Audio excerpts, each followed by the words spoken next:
আসসালামু আলাইকুম এভরিওয়ান, জুই কিচেন স্টোরিতে নতুন রেসিপির ভিডিওতে সকলকে শুভেচ্ছা জানাচ্ছি। জুই কিচেন স্টোরির আজকের রেসিপিতে রয়েছে তিল্লি ভুনা।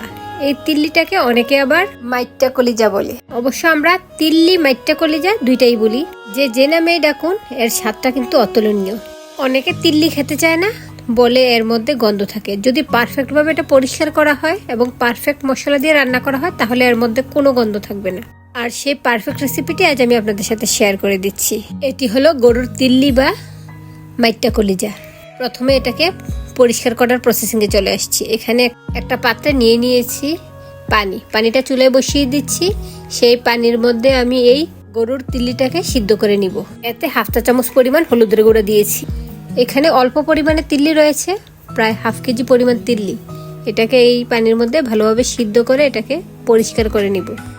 দেখুন, উপরে ফেনা ফেনা বেশি উঠেছে, এগুলো হলো তিল্লির ময়লা। অর্থাৎ তিল্লির মধ্যে যে রক্তটা রয়েছে, এটা এইভাবে ফেনা আকার উপরে ভেসে ওঠে।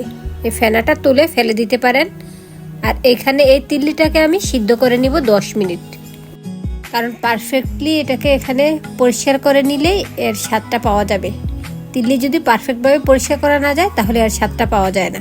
10 মিনিট সিদ্ধ করার পর এটাকে চুলা থেকে তুলে নিচ্ছি, তুলে ঠান্ডা করে কেটে নিয়ে আসছি। এটাকে আমি ছোট ছোট করে টুকরা করে কেটে নিয়েছি।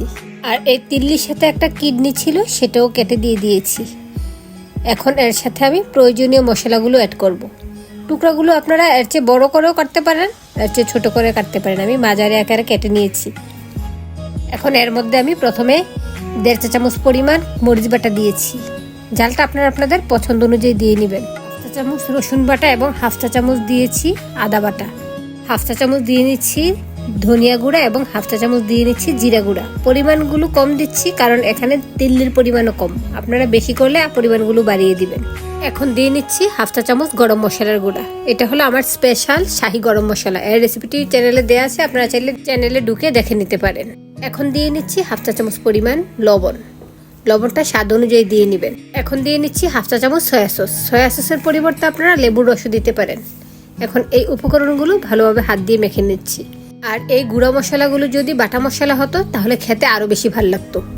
এখন এর মধ্যে দিয়ে দিচ্ছি 1/2 কাপ পরিমাণ পেঁয়াজ পেস্ট। আর এই পেঁয়াজ পেস্টটা একেবারে মিহি করা নয়, এটাকে আধা ভাঙ্গা করে নিয়েছি।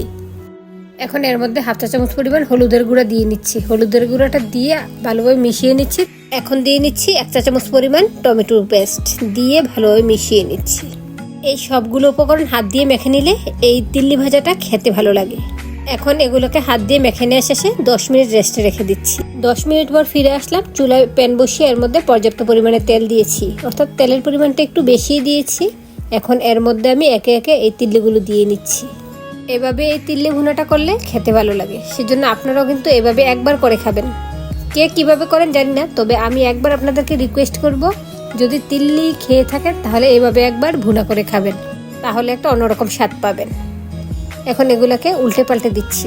যারা ভিডিওটি দেখছেন, ভালো লেগে থাকলে ভিডিওটিতে লাইক দিয়ে যাবেন এবং চ্যানেলটি ঘুরে আসতে পারেন। চ্যানেলে অনেক ধরনের ভিডিও রয়েছে, ভালো লেগে থাকলে চ্যানেলটি সাবস্ক্রাইব করে পাশে থাকা বেল আইকনটি বাজিয়ে দিবেন। এতে করে আমি নতুন কোনো ভিডিও দিলে নোটিফিকেশন সবার আগে আপনার কাছে পৌঁছে যাবে। আর ভিডিও সম্পর্কে কোনো তথ্য জানা থাকলে আমাকে কমেন্টস করবেন, আমি কমেন্টে উত্তর দিয়ে দিব। আর যারা ইতিমধ্যে সাবস্ক্রাইব করেছেন, তাদেরকে অসংখ্য ধন্যবাদ। তবে আপনারা আমার এই ভিডিওটি বেশি বেশি করে শেয়ার করে দিন, এতে করে অনেকের কাছে পৌঁছে যাবে আমার এই ভিডিওটি। আর ইতিমধ্যে চ্যানেলে অনেক ধরনের কুরবানি স্পেশাল রেসিপি দেওয়া আছে, আপনারা চাইলে দেখে নিতে পারেন।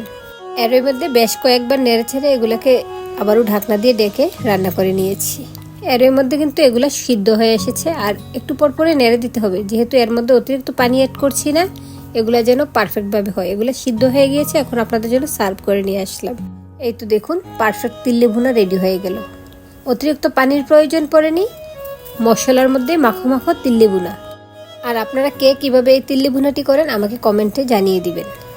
যদি আমার রেসিপিটি ফলো করে এই তিল্লি ভুনাটি করে থাকেন, তাহলে আপনাদের তিল্লি ভুনাটি কেমন হয়েছে আমাকে কমেন্টে জানাবেন। আজ তাহলে এ পর্যন্তই। আবার চলে আসবো অন্য কোনো নতুন রেসিপির ভিডিও নিয়ে। সেই পর্যন্ত সবাই ভালো থাকবেন, সুস্থ থাকবেন। আর চ্যানেলটি সাবস্ক্রাইব করে আমাকে সাপোর্ট করে যাবেন। আল্লাহ হাফেজ, আসসালামু আলাইকুম।